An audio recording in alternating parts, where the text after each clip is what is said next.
Welcome to this month's Understanding ADHD Speaker Series meetup, hosted by the ADHD Empowerment Meetup Community and the nonprofit Children and Adults with ADHD, or CHAD for short, of Greater Los Angeles. I'm Suzanne Sofos, our Executive Director and today's moderator. I'm also an adult with ADHD and mom to an amazing son who also happens to have ADHD. If you're new and this is your first event with us, please let us know in the chat so we can welcome you. We'd also love to see in the chat where you're joining us from today, and you can introduce yourselves if you like. We encourage you to use the chat feature at any time during the meeting to share your questions and your thoughts. Today's webinar is just a part of our work to educate, support, and advocate for adults and children living with ADHD. We've been hosting this speaker series for almost a decade, bringing experts on the topic of ADHD directly to the community. We also host online peer support groups for adults with ADHD, young women with ADHD, and parents of ADHD children, as well as weekly meetups for body doubling and co-working, and a journaling and meditation group. We also have a private Discord chat community. All of our events are facilitated by our team of volunteers, and all of our work is funded by donations. Our mission is to ensure that everyone who needs ADHD education and support can receive it, regardless of finances. So there's never a fee to attend our events. However, we are a nonprofit and our survival depends on donations and membership fees. So if you're financially able and you find our work worthwhile, we ask you to consider making a $10 or $15 donation to help support our work. We'll share the link in the chat, or you can use the QR code on your screen to make a donation. I'd like to share a few quick meeting guidelines and recommendations to help you get the most out of the meeting. Please keep yourself muted for tonight's event. You're welcome to use the chat feature anytime this evening. We also invite you to type your questions for our speakers at any time during the event. Our moderators will collect them and we'll get to as many as possible during our Q&A section. Before we welcome our speaker, we'd like to share a quick evidence-based overview about what ADHD is and how it impacts individuals. ADHD is a lifelong neurobiological condition that impacts the brain's executive functions and delays social emotional development. Executive function skills are crucial for accomplishing tasks, and they're impaired in individuals with ADHD. So this leads to challenges in self-regulation and self-management. For those of us with ADHD, coordinating our executive functions to provide the right attention, focus, and effort for a task can be really, really challenging. Studies show that if ADHD is not diagnosed and well treated, the related challenges can significantly decrease our life expectancy by up to 13 years. However, studies also show that life expectancy and outcomes are drastically improved by two things: a proper diagnosis and a lifelong holistic treatment plan. ADHD impacts every area of our lives, so it makes sense that a proper treatment plan should also touch on multiple areas of our lives. And that's what we mean when we say holistic treatment plan. So this type of treatment plan might include a combination of ADHD education, skills training, medical treatment, and peer support. I want to expand just a little on the brain's executive functions, which are both delayed and impaired in individuals with ADHD. So these functions are what help us manage and regulate our planning, decision-making, learning, judgment, emotions, and actions. So basically, if you're doing something, you're using your brain's executive function skills. There are several models to illustrate the brain's executive functions. This particular model on screen is based on the work of Dr. Thomas E. Brown. And you can see on the screen all the different types of jobs the brain has to manage in order to get things done. So these executive functions come online at different times and in different combinations depending on what it is we're trying to accomplish.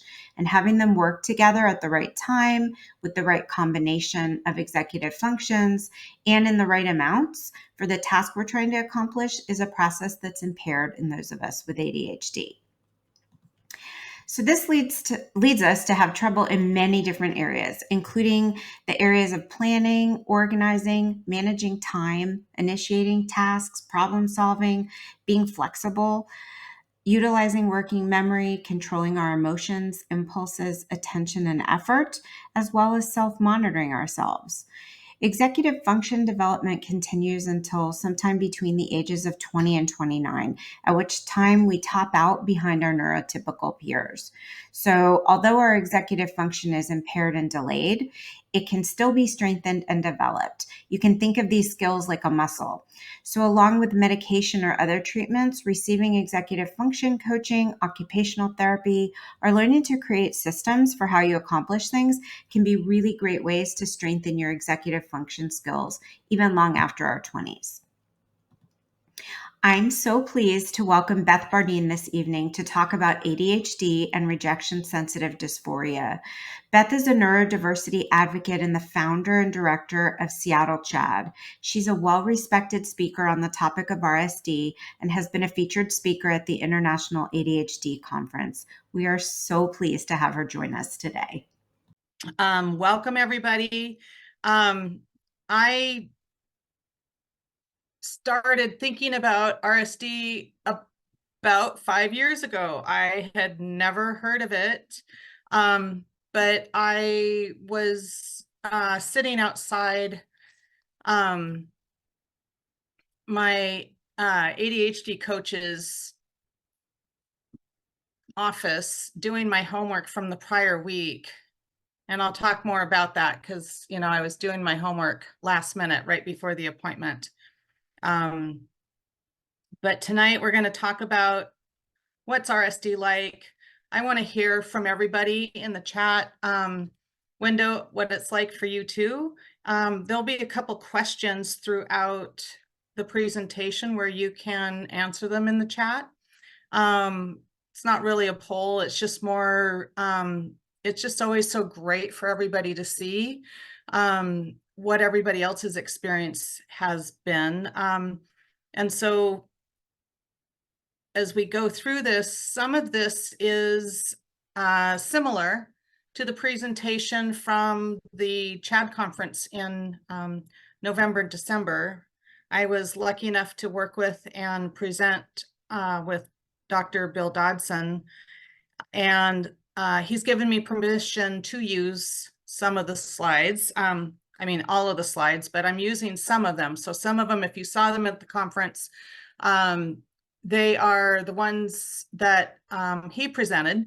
And even though I'm not a doctor, not a prescriber, I don't even get to be Bill and say, I can't be your prescriber because I'm not licensed in your state. I just want to make sure that people have the content, and feel free to ask me any questions. And if I don't know the answers, I'll try to point you in the right direction for them.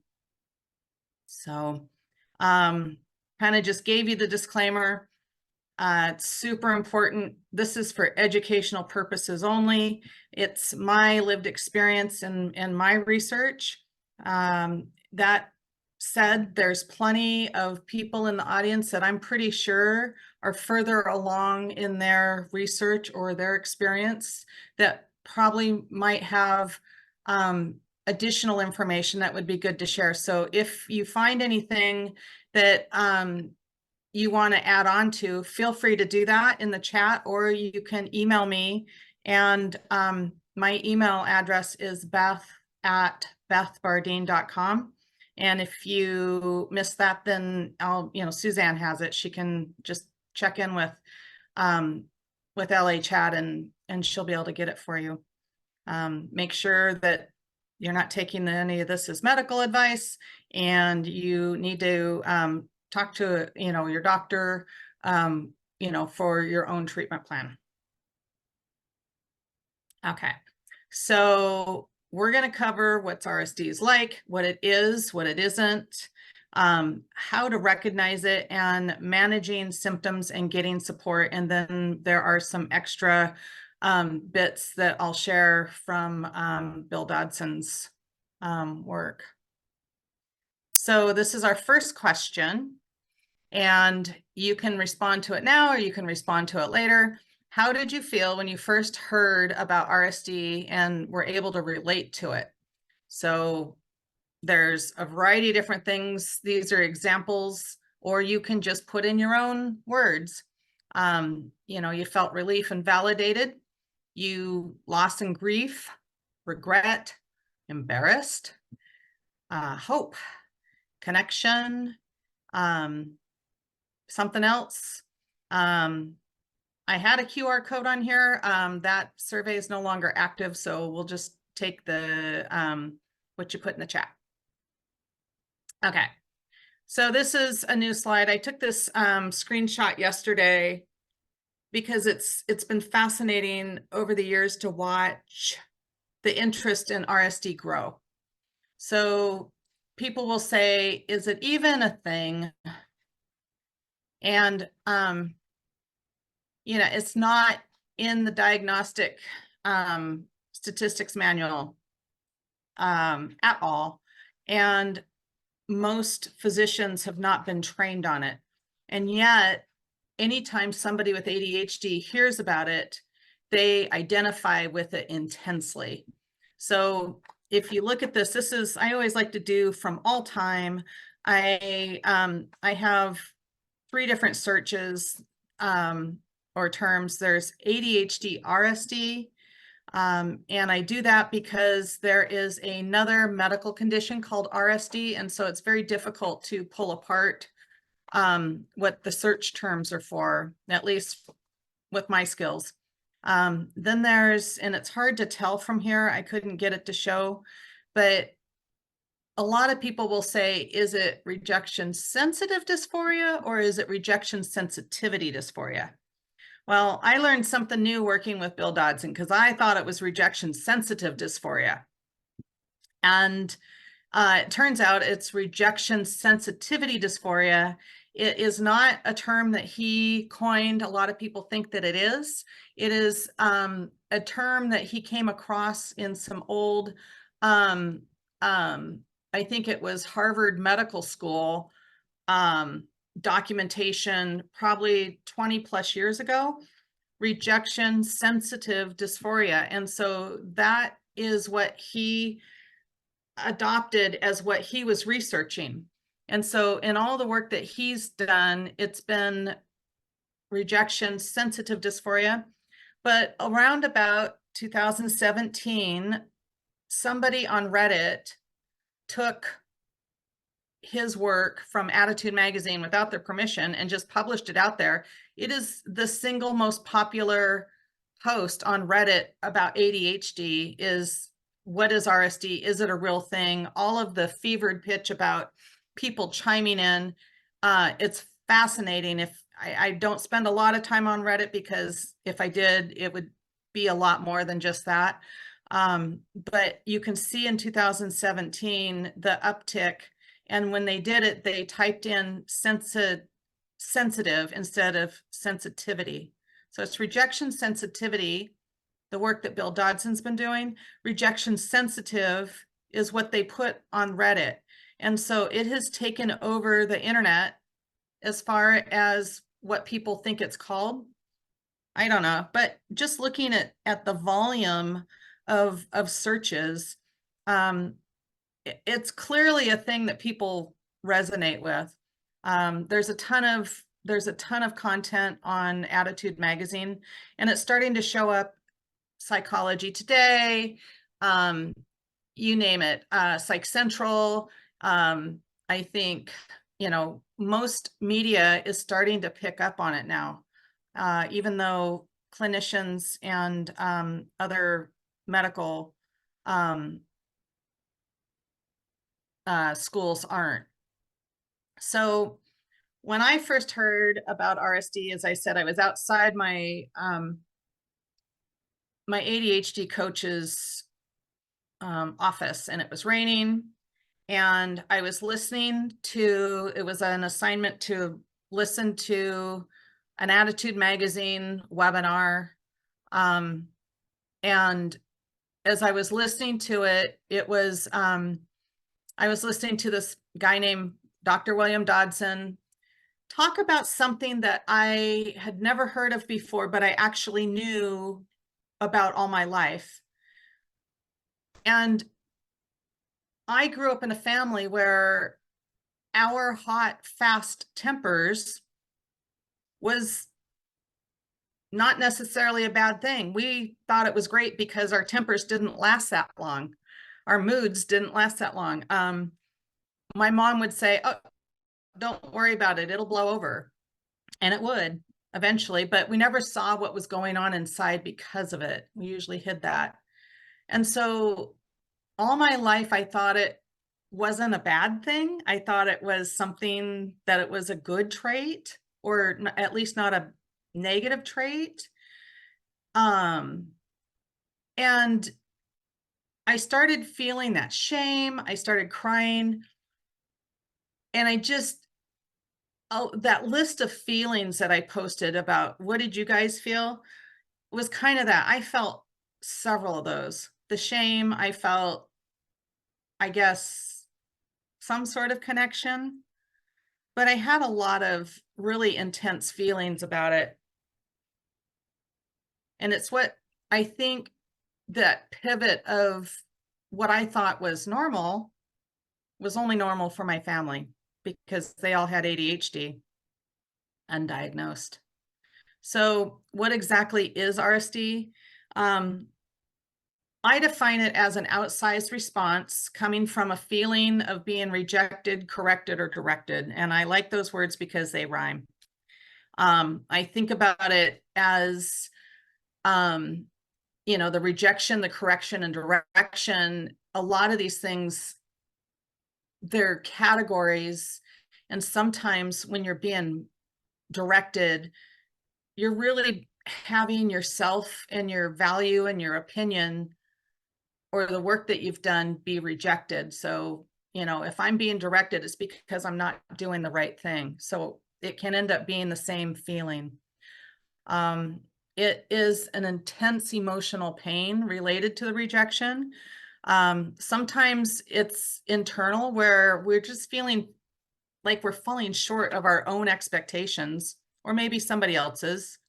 And it's a component, I like to call it a subtype. Bill says I can say that. He thinks it could be of ADHD emotional dysregulation. It is very difficult to self-regulate without treatment. And to me, treatment I find is a euphemism for medication, but a lot of people don't like to use the word medication, so treatment gets used. It's not a matter of weakness, and there are many other things that you can use for treatment too. You can have therapy. A variety of different kinds will work for different people, and some work better for RSD than others. But then there's so many other things that are support and strategies and skills that can fit under that umbrella of treatment. And so while it's not an official condition of ADHD, there is treatment with FDA approved medication that works for RSD. And we'll talk about that later. So what's it like? So it's a part of our impulsivity. And the more I started digging into why some of the medications work for RSD, what's interesting is that the two non-stimulant versions have been FDA approved for children with impulsivity. And so the more I learned about it is that RSD is perceived by the people who observe us, the clinicians, the researchers, as impulsive. So it's not only impulsive to them, but it does take us by surprise. An RSD episode always has a clear trigger, and that'll come up as important later when we start talking about mood disorders and how they compare to RSD. It has this visceral feeling with this unbearable emotional and physical, I use the word discomfort, but it's a physical pain, an emotional pain, and it can etch itself on our fabric that stays with us for years. I have RSD episodes from when I was a child that still bother me. And I would imagine that we all do. The funny thing, or not so funny thing about RSD is that, you know, we want to avoid it. We don't like it. And so we start developing the people pleasing, the perfectionism, kind of that MacGyver type problem solving, avoidance, just to keep the triggers from happening. The closer we get to a trigger happening, the more creative we get at trying to avoid it. We get very good at this. We have the same emotions and moods as neurotypical people, but we're just on a more intense scale. So think the difference between Celsius and Fahrenheit, and, you know, if you're familiar with any science, probably Kelvin, right? Our intensity for both negative and positive emotions is just bigger and louder and more intense and dialed up than everybody else's. But most neurotypical people can look at a field of sunflowers and feel positive about it. It's just that we're so positive about it. We want everybody to feel what we're feeling, right? And the negative emotions hurt so badly. There's so much pain emotionally and physically. We try so hard to help people understand why it feels so bad. So when I first started thinking about this, I like to diagram things to help understand them. And so I wanted to diagram an RSD episode, and I couldn't quite figure out if it was a process, flow, was it a circle, was it a wave? And I came across this specific piece of stock photography, and this one, more than any other, worked for me because of the way that the drop is coming in and how it behaves with the water, and just kind of the physical interaction of the drop with the smooth water. So I've come up with 7 different phases, but I'm curious to know if people see these phases differently. It's not based on research anymore, any other than just my own experience dissected and then reviewing that with as many people as possible to get their input. So for me, the trigger, much like the water drop coming in, sometimes we can see it coming.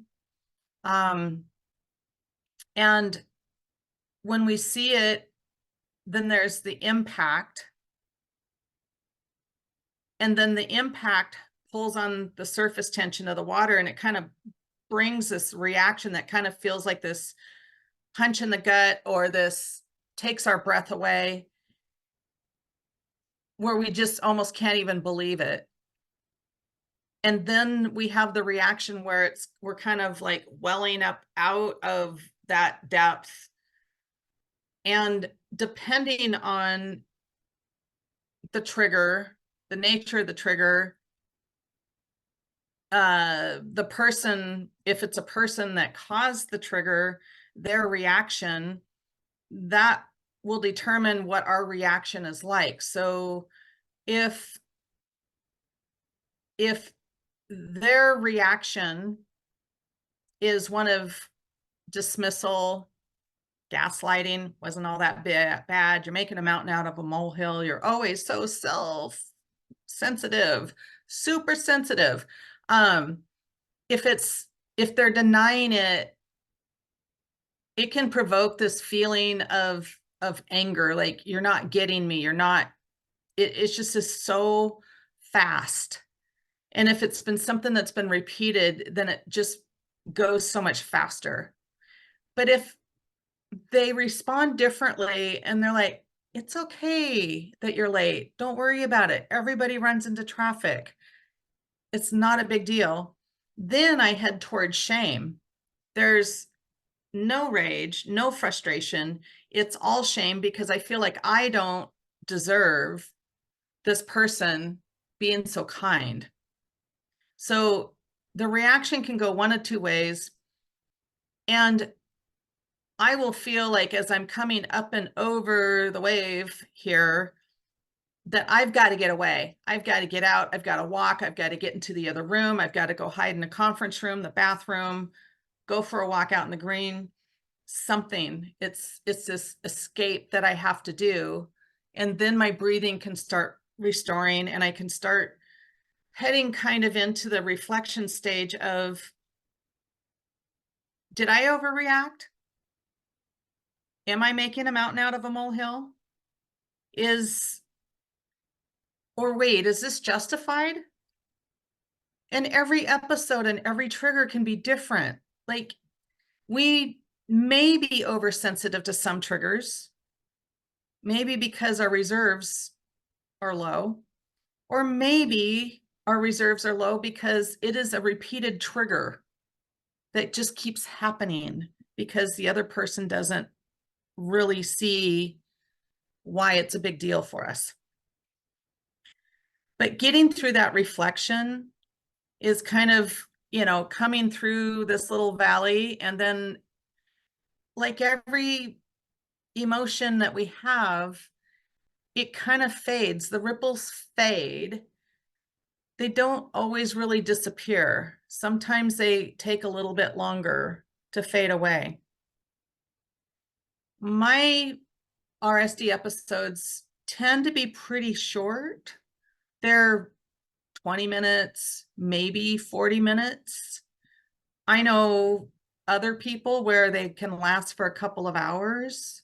Some people, that escape, reflection, and fade takes a little bit longer.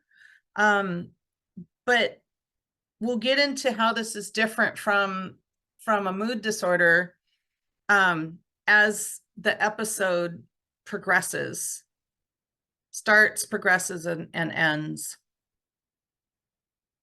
So I'm going to take a quick drink. Why do triggers trigger us? Kind of depends. Like I was saying, context is everything. It could be a different person. Why is it that a customer service agent one day triggers us and the next day it doesn't? A car horn, or it could be, a family member's late again and we've had dinner on the table and we're getting tired of that. There's a variety of different ways, but it can also depend on your relationship with the trigger and the person triggering you. A customer service agent could be standing in your way of getting what you need. And so if your reserves are low, that might put you into a mini RSD episode or a big one. But thinking about what the relationship is there a power dynamic? Maybe a boss at work, a coworker, different family members. What's the environment where it's happening? Is it a similar trigger from a stressful past? So is it maybe not really what's going on here in the moment, but it's bringing up some really tough stuff? And your ability to get enough sleep or food or just a variety of things that you need can make a big difference. Probably the one thing that helps most is for those who care about us to understand these nuances, because they have no idea why we're making a mountain out of a molehill, because it doesn't make sense to them. It seems easy to them. Maybe they're just telling us or being helpful and how we should empty the dishwasher or load it, right? That can set a lot of folks off. So working with the people around you to help them know where you are in your current circumstance, or if there's other things that might trigger you on a regular basis.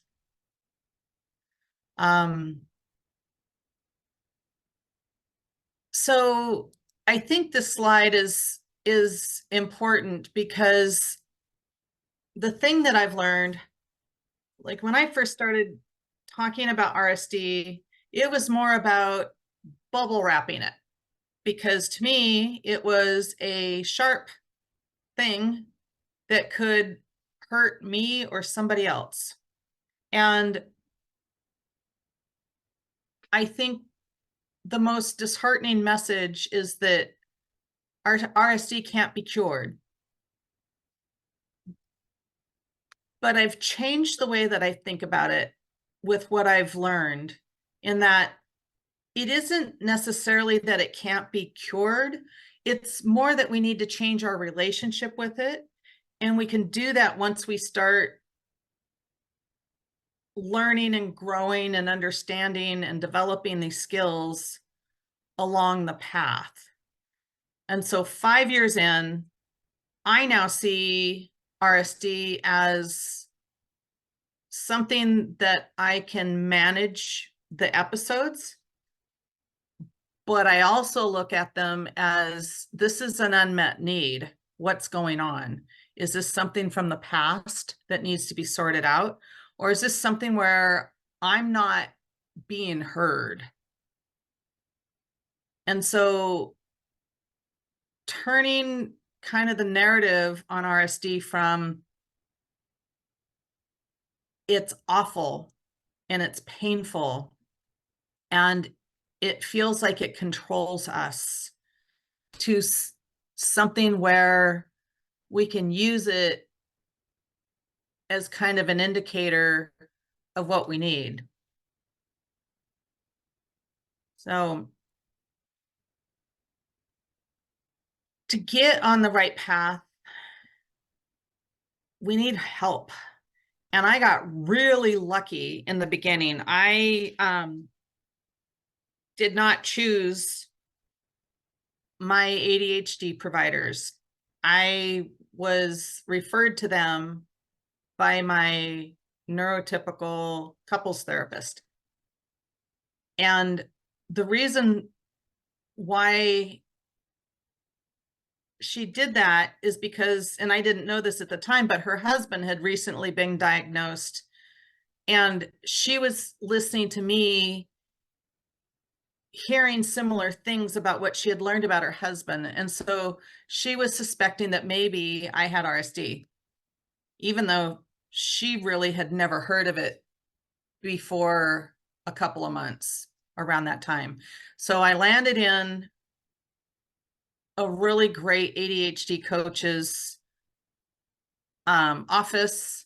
And it turned out that he was an early adopter of Bill Dodson's work from like 20 years ago.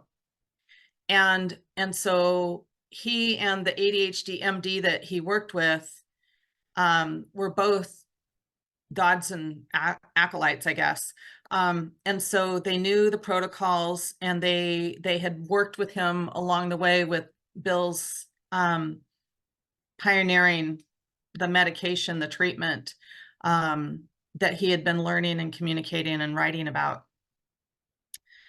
So I got kind of lucky and didn't realize just how hard it is to find ADHD clinicians and providers who can help you and not unintentionally hurt you. And so this next part is about helping your care providers help you, and understanding when a care provider can't help you. And it's a tough one because there's shortages of care providers. A lot of them aren't taking clients, new clients. But I started learning when I started Seattle Chad just how hard it is for people to find providers out there.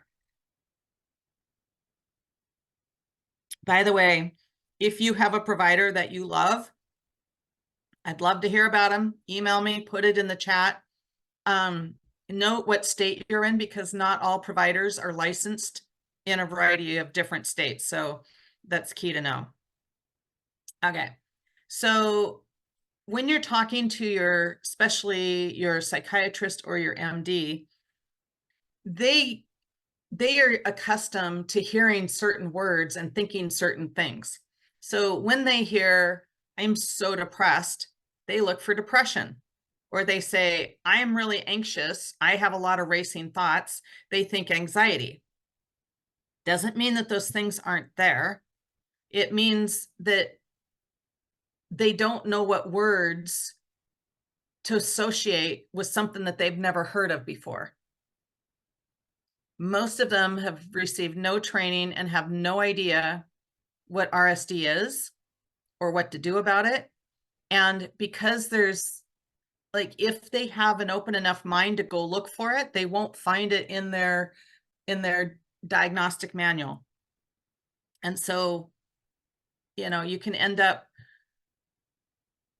with somebody who doesn't believe you. So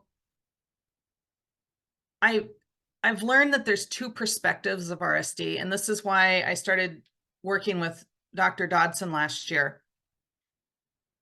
And even with somebody like him that has worked with ADHD patients for 30 years, 3,000 patients, he still does not have ADHD. He doesn't understand what we're feeling. And so even though he has heard the words and understands the amount of despair that we're in, he doesn't actually know what it feels like. So we've had conversations about the word impulsive. Is it impulsive, or are we reacting to something physically inside of us, much like somebody is reacting to an allergen and they're sneezing? Nobody would ever call a sneeze an impulsive thing to do. If you could just stop being impulsive and stop sneezing, you won't have that allergy problem. You just have to control it. They look at what we do and they give their best guess based on what they've learned as to what's driving this behavior that they cannot relate to. And I can relate to this too, because in my first marriage, I was married to an undiagnosed person with autism. And we did not know until 25 years later, when we were going through a divorce, that he had autism. And I used to think, if I said something like that to somebody, it would be that I did not love them. There is no way that somebody could say that, something that, deliver that kind of truth and still love somebody. Well, he did love me. It's just that I was using my perspective of what it would mean if I did those things or said those things. So I get the idea of not understanding what it looks like. I mean, understanding what's actually going on inside. And so our reality of RSD is different because it feels different from the inside out. And working to come up with words to help clinicians understand really what's going on inside. So most clinicians, most pharmacists, most medical providers have received very little training on ADHD, and the ADHD diagnostic criteria does not include RSD. So even if they've got training on it, they've not heard of RSD. But everybody who has ADHD, when they hear about it, they immediately recognize it. In more than half of the cases, it can respond to medication. And In the others, there's a lot of the strategies go a long way to help. We typically hide our RSD because it's embarrassing to tell people how angry we get. It's embarrassing to say how ashamed we are because we can't actually quantify the volume of shame and the intensity of the shame. And so it's difficult for people to believe us. So we've just given up trying to explain it to them. But if your clinician is open to learning about it, or if they're aware of it, they should be curious and open, and they should understand just how they should want to know how vulnerable you are. So we're going to jump over into another part. There are 3 different types of ADHD emotionality, and the emotional dysregulation, rejection sensitivity to rejection, neurotypical people can feel rejection sensitivity, but the rejection sensitivity dysphoria, that's what we're talking about tonight. But I want to be able to try to sort and separate these other 2 out, because until last summer when I started working with Dr. Dodson, I lumped everything underneath RSD. I thought all of the ADHD emotionality that I was having, I thought it was all RSD. So this is kind of the research behind ADHD emotionality. Barkley, Reimer, and Farron, they all have a different viewpoint on what they've seen and studied. And I will make sure Suzanne has this deck if you want the links to these studies. But Dr. Dodson has added these on because these aren't included in any of the studies. Basically, the speed and the suddenness of the onset. Like, we have no time to put in our coping mechanism. Again, much like an allergy attack. If you're not ready for an allergy attack, it's very difficult to stop one. The emotion, the level and intensity of emotion that we have, if anybody had it, it would be tough for anyone to handle. And then it's a matter of degree. Like, everybody has failed to regulate their emotions. And so we tend to get dismissed because people will say, well, nobody likes rejection, or yeah, I got angry the other day. I didn't like this thing. It's different. And so the degree that we experience this is more intense than everybody else. So rejection sensitivity comes from traumatizing experiences. Now, the interesting thing is that a lot of people will ask, does trauma cause RSD? And the answer is that trauma doesn't cause RSD, and it doesn't cause ADHD, but evidently it causes rejection sensitivity.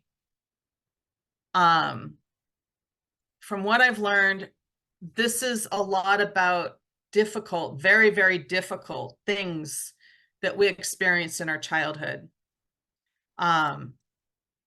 RSD is the level and the intensity of how we experience it. It's the volume, whereas the rejection sensitivity is part of us learning to shield so that we don't encounter the trauma from our past.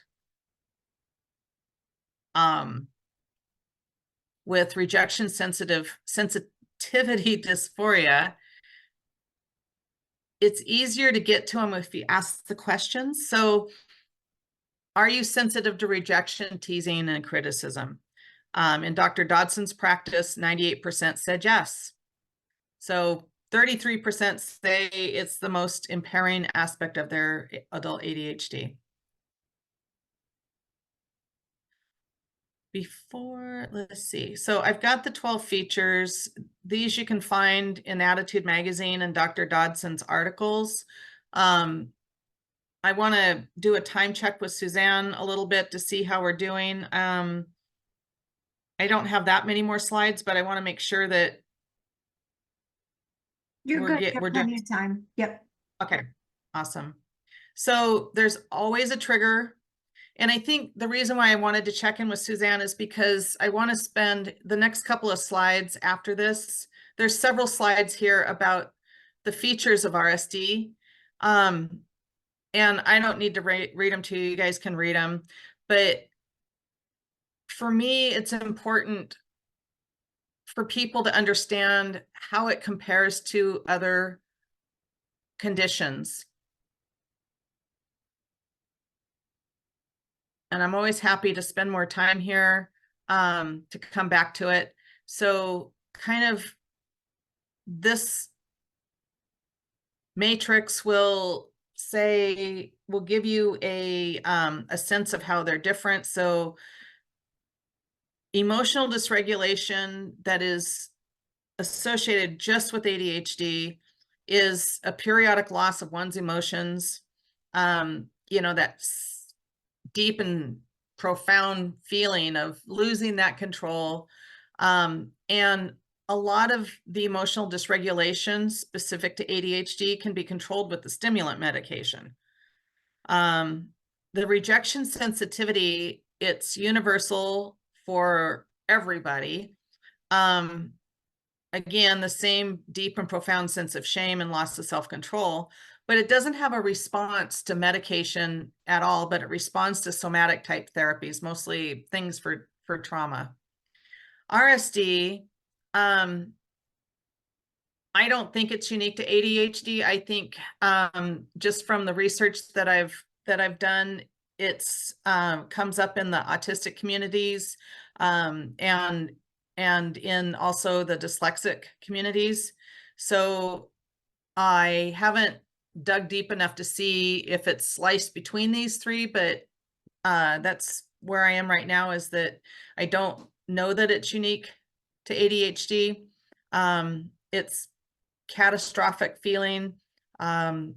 They respond well. It responds well to the alpha agonists. But I guess the sad thing is that we all must learn to manage all three of these. We got all three. Okay, so missing RSD, one of the issues with missing it, there are misdiagnoses, people that either don't want to be diagnosed or they think they have it, but maybe they aren't going to pursue it. Misdiagnosis, this is when it gets diagnosed as something else and treated as something else. And so you end up with medications that may not necessarily be helping you, and they might actually be hurting you. And then suboptimal treatment, which is a good example would be primary care providers who don't know how to do, medication trial protocols for stimulants or the alpha agonists. You could end up on a dosage that's not really working for you. Doesn't feel good, so you stop using it. So these are the typically common misdiagnoses for ADHD, mostly because of the RSD. Because while emotional dysregulation is more studied as being part of ADHD, the RSD part isn't. So a lot of times it'll get diagnosed as depression, different anxieties, borderline, or bipolar. It doesn't mean that these things aren't there, but if you get your ADHD diagnosis first and under control, then you can start exploring whether or not, if there's any gaps that aren't being covered, then your provider can start exploring these other ones. But if you start down the depression, anxiety, borderline, or bipolar path first, you will miss the ADHD because the medications for those aren't going to solve the ADHD and the RSD problems. So I don't know if it's, I've got, yeah. So down in here, I've got links for all of the stats for what's the prevalence of these different conditions. So helping your doctor help you, you need to be prepared to help them see the difference. And it's interesting because of the prevalence in the general population, ADHD is by far the biggest group. And if 90% of people with ADHD have RSD, it's more likely that's what's going on than it is any of these other ones. And yet, anxiety, depression, autism, bipolar, borderline, they all come up more often in a doctor's office because they're all looking for the wrong thing with ADHD. And so part of it is, if you think you have ADHD, if you think you have RSD, you can start down looking at these to understand how they're different. And with ADHD moods, we've covered, they're normal moods. It's just their intensity. I'm going to go back a slide. With these others, depression, it's a persistent low mood of sadness and emptiness lasting greater than 2 weeks. That is the criteria. Anxieties, excessive, often irrational fear about everyday situations. Now, if we tell a doctor that we are feeling anxious and that we have irrational fears, they're going to see anxiety. Borderline, chronically unstable sense of self felt as profound emptiness. It can fluctuate unexpectedly. Bipolar, there's 1 and 2, but those moods are untriggered and often out of the blue, and they stay for a long period of time and can take months to resolve. With RSD, these things are 1 to 2 hours long. They flash on hot, deep, instantaneously, always from a trigger that matters. There's no way something's going to trigger you with RSD if it just doesn't matter to you. And you can have many in a day. So it's very difficult to hang on to these over the course of a week to take to your weekly therapy session. This is where your support groups come in to bridge that gap. So let's see, where are we? Okay, I'm going to run through these quickly. And if anybody's really interested in going a little bit deeper, I've learned all the words and I can say all the words, and I know I can't tell you what you should do. And I can tell you what my experience has been. So the alpha agonists, guanfacine and clonidine, are non-stimulant meds that are often and usually paired with a stimulant, but not always. And they're FDA approved for hyperactivity and impulsivity aspects of ADHD since 2010. So, they have a long history. They were originally available for children with ADHD. And now your physician can order them off-label. They're all generics now. If they were originally ineffective blood pressure medications, they take 5 days to develop the benefits. So it's about a week to 2 weeks before you could first notice it. I think mine were quicker. I think it was like 3 to 5 days.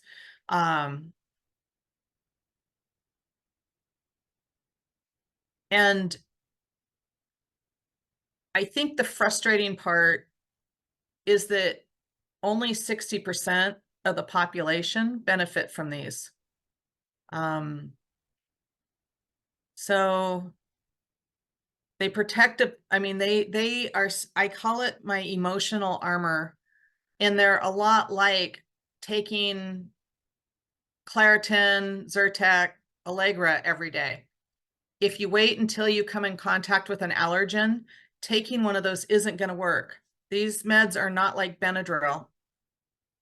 They're, they're not, they're meant to be on board, regularly taken. Where is it? There are some side effects. My side effects went away after about a week. The dry mouth was a lot. I was carrying around a water bottle with me for almost 2 weeks, and then it went away. It's pretty unpleasant, but it's okay. I didn't have any sleepiness or drowsiness. I didn't have the mild headache. I did have some of this funny word or term, orthostatic hypotension. This is when you stand up and you get a little lightheaded. Dr. Dodson says one thing you can do is to curl your toes before standing up. And also talk to your doctor about maybe if you're on the right dose. So this is the protocol. This is a diagram that I built based on the articles that Dr. Dodson has published in Attitude magazine. So it's publicly available information, but I wanted to make it, he talks about the questions that he gets and the confusion around how and when and how to talk to your doctor about this. So is there RSD or this hyper emotionality and the physical emotional pain from your RSD? Then you start one of you either guanfacine or clonidine, not both. And 30% will get life-changing benefits. I was lucky. I started on guanfacine and I had life-changing, transformative, no more rumination, no more intense episodes.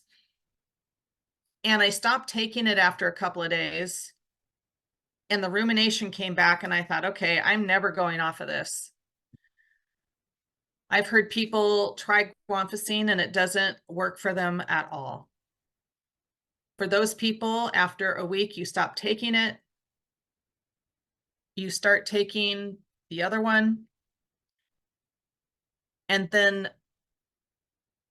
another 30% will benefit from the other one. So 30% from guanfacine, 30% from clonidine. That means that there's 40% where an alpha agonist isn't going to work. And if you dig into Dr. Dodson's articles on Attitude magazine, he talks about these MAIOs or MAO, sorry, I'm a little dyslexic, MAOIs, and they have an entirely different protocol. And I don't know that much about them, so I don't talk about them. But if an alpha agonist doesn't work for you, then that's the next thing to try.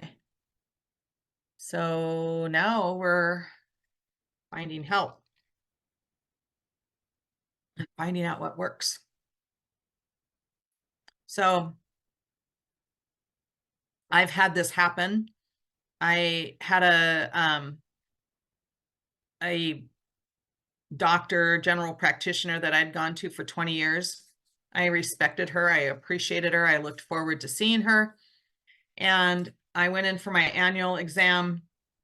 It was about 6 months after diagnosis and starting the medications. And I was so excited to let her know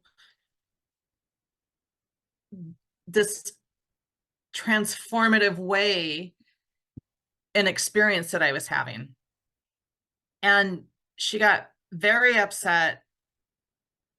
She looked a lot like this guy in the center and said, there's no such thing as adult ADHD, and that I was being foolish for taking ADHD meds and that she wasn't going to support it. And so I fired her and started working with a different physician that was, I don't need anything from them. I just want them to be aware of it because I'm happy with my ADHD providers. But this is a common thing. And I thought that was just me, but I've heard a lot of people have gone through something like this. And it's kind of silly that our interest in RSD is being rejected. It just causes another episode that's unnecessary. So how to find one? Shameless. It's not a shameless promotion. It's what I've learned. It's the best way to find out is through peer groups. Find out through Facebook groups, through LHAD, you name it. Other people are finding these providers and they know who works well for them. And when you find a provider that works well for you, you want to share them. It's and unfortunately the directories on the insurance provider sites, on Psychology Today, on many of the sites, it's really difficult to keep up with who's a provider, who's taking insurance, who's taking new clients. Do they treat ADHD? Do they believe in RSD? Are they, it's hard to find that. And so I have found the single best way is to start with your local support groups, either CHAD, ADA, meetup groups, you name it. Providers are the second line of defense, then the insurance providers.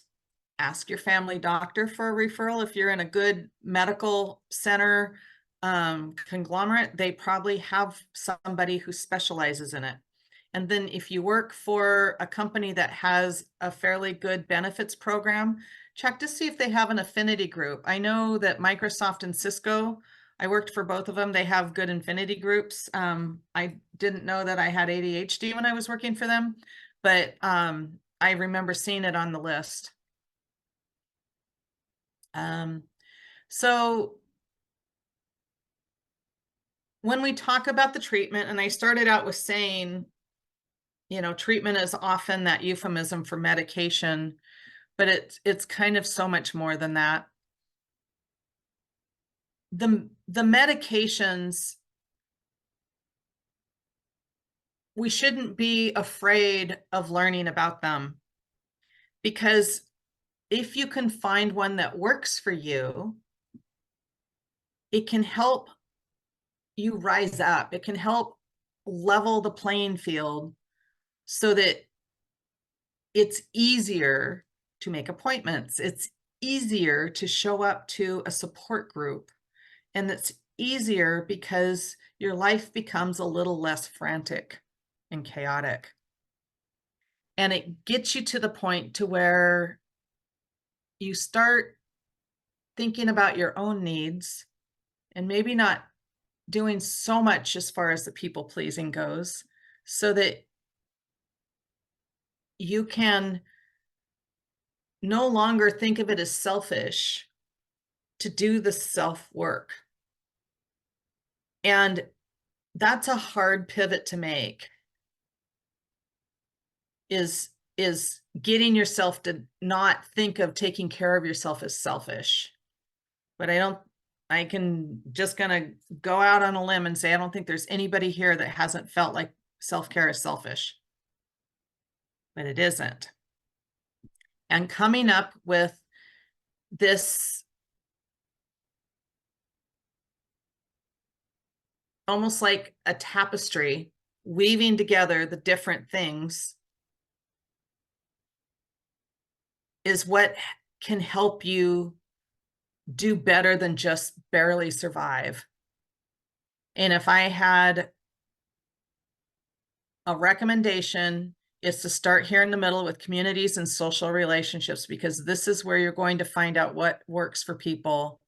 And you can start trying things. And as you're trying things, you can talk to people about how, this is what I'm experiencing. Is this normal? Is this what I should experience? How do I know when to stop? My child's teacher said that, they need an occupational therapist. Do they? Do I need an occupational therapist? The communities and social relationships will help lead into the other two. This kind of your checklist, right? So it doesn't look like this. I did this for the conference because I used to have all these slides. I had to cut out a bunch of the slides. That's a lot of information, but just kind of a flyer that has the details about how to go about building your treatment plan.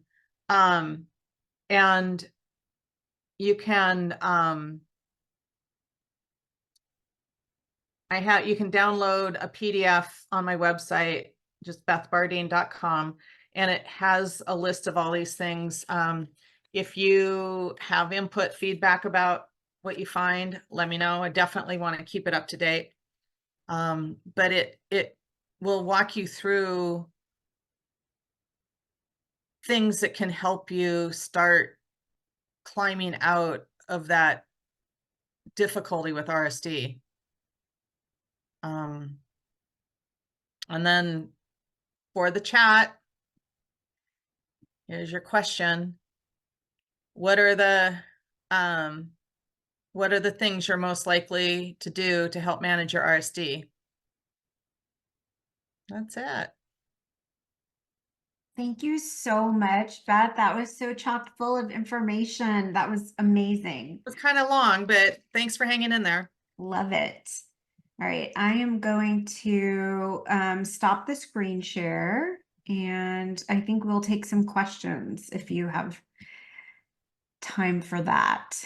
I do. Right. I was capturing questions during the session, and people had some good ones.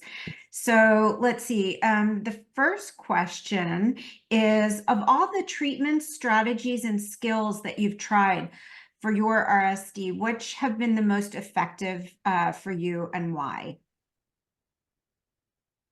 Thank you for that.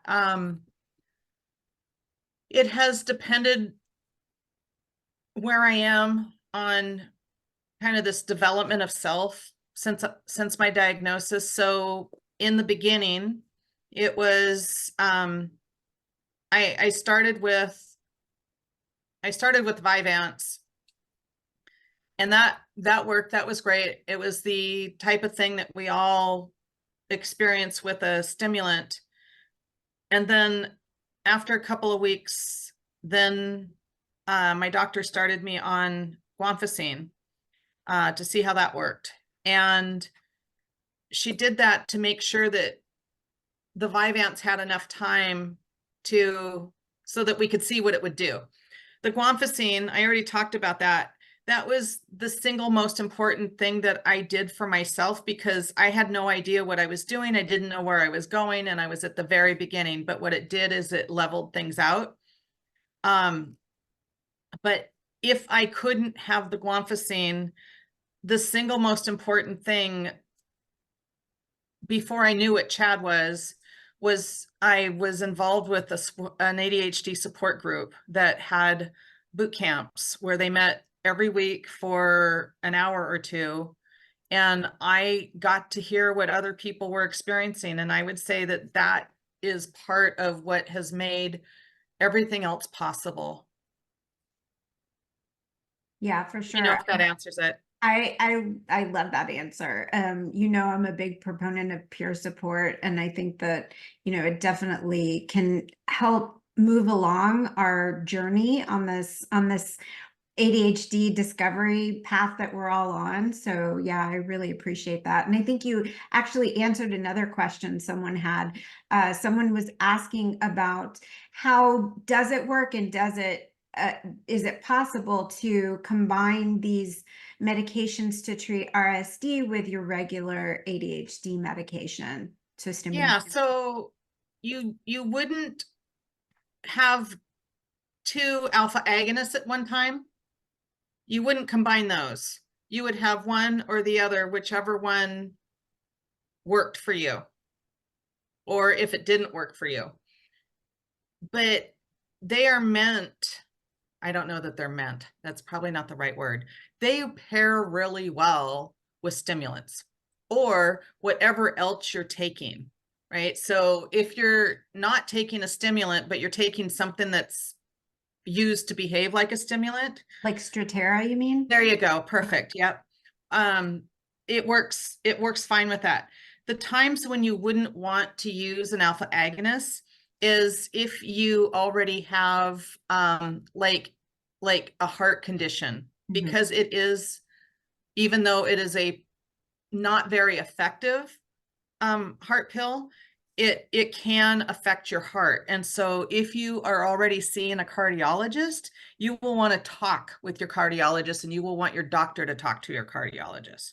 But the one thing I will say is that a lot of doctors who are unfamiliar with them will say, I don't want to give you a heart med. If you don't already have a heart condition, it's generally well tolerated with your ADHD stimulants, non-stimulants.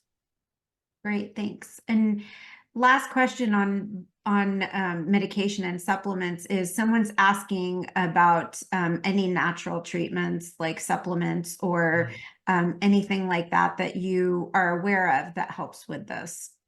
I've heard of a lot. I've heard of, and I have personally tried before I knew I had ADHD or what RSD was. I was taking 5-HTP. It worked really, really well. For women, there goes half of the crowd. Not good for half of the crowd, but for women, black cohosh helps with, not in the same, it's more like it's both 5-HTP and black cohosh. They're more general stabilizers. So I would classify them as making sure your reserves are well managed, Mm. as opposed to something that's going to mess them or help them or support them. So you led me right into my next question. Someone actually had a question asking if you could clarify what you meant by reserves being low and how we might be able to increase our reserves. Oh, yes. So, um, there was a business management guru like 1,000 years ago who said what gets measured gets managed. And so things like your sleep, and I don't know if Melissa Reskoff's on this call, but she's got an amazing um, sleep support group. And I saw an article in Attention Magazine on that she wrote on making sure of not making sure, but working towards getting your sleep optimized. It's something that I had to do for an injury that I had. It had nothing to do with my ADHD, but it only helped my ADHD getting my sleep intact. That is the first step that I would take from reserves, is sleep. The second one is hydration.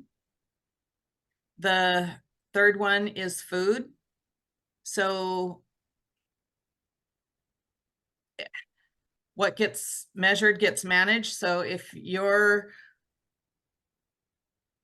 measuring what you're eating, you're probably eating better, right? But the leafy greens make a huge difference. The proteins, all of those things make a huge difference. And then physical activity.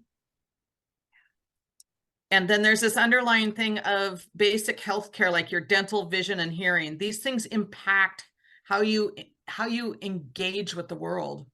Like if you're not hearing enough, if you're not seeing well, if you're not seeing well, you feel sleepy, right? Your dental hygiene affects your whole system.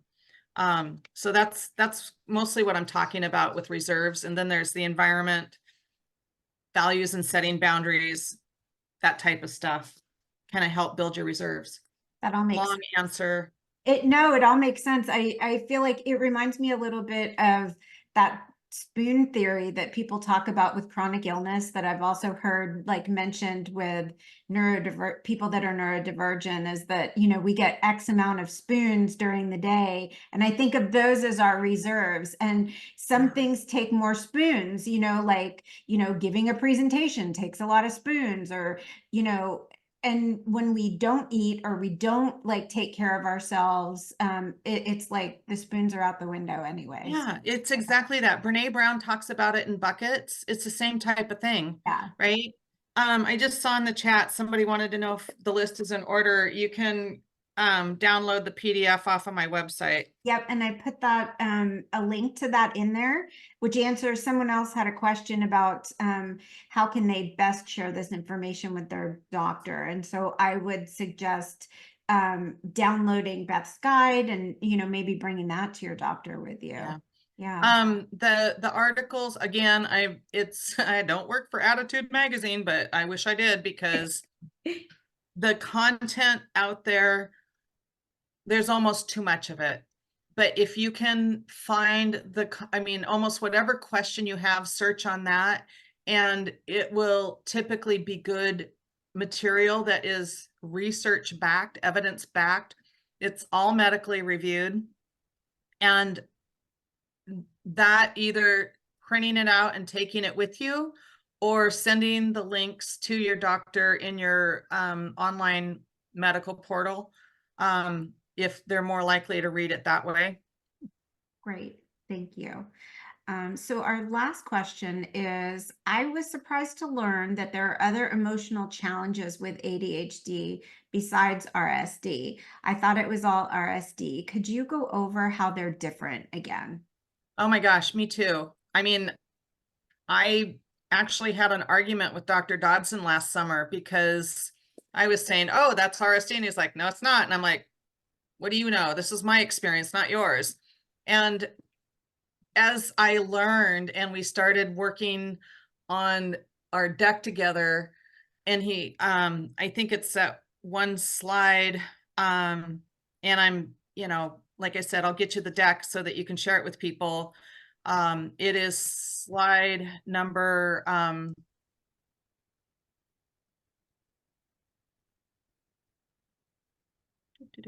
there it is, slide number 23. It compares the ADHD emotional dysregulation, which everybody with ADHD has, rejection sensitivity, which evidently everybody in the world has, and RSD. And the difference, the key thing that I thought was interesting is that ADHD's emotional dysregulation, like 2/3 of us respond, it's managed well by our stimulants. And then the RSD, 2/3 of it is managed well with the alpha agonists. So it's bad news for that 30-40% that don't get benefits from it, but the ones that do, you can take them both. So I think that's learning the difference between them can teach you what you need when. Thank you so much, Beth. Thank you for being here tonight. And thank you you. all for being here tonight too. I want to just Give a quick reminder that we also have an adult peer support group on Sunday evenings. I put the link in the chat, so we do welcome you all to that. There are numerous support groups out there. We are not the only game in town. Beth's group in Seattle Chad has a support group. So do many other CHAD groups throughout the country. And if any of you are here from another CHAD group and want to throw a link to your group in the chat, that would be awesome, because there's people from all over on tonight, and they could use that additional support. Beth, do you want to put a link to your group in there? Yeah. And what else was I going to? Oh, I wanted to tell everyone that I had a couple questions about Beth's slides. So the slides will be available in our video that we'll post on YouTube. And everyone who registered for the meeting tonight, make sure you have your notifications on in Meetup. And we will include a link when we post that, so you all get access to it. But it will be also, if you look up Chat of Greater Los Angeles on YouTube, you'll find us and you'll be able to see all of our speaker events, including this one, when we get this one posted within the next week. So thank you all so much for being here. And I really appreciate it, and I hope that we'll see you again. Yeah. Thanks. Thanks, everyone. Good night. Bye-bye.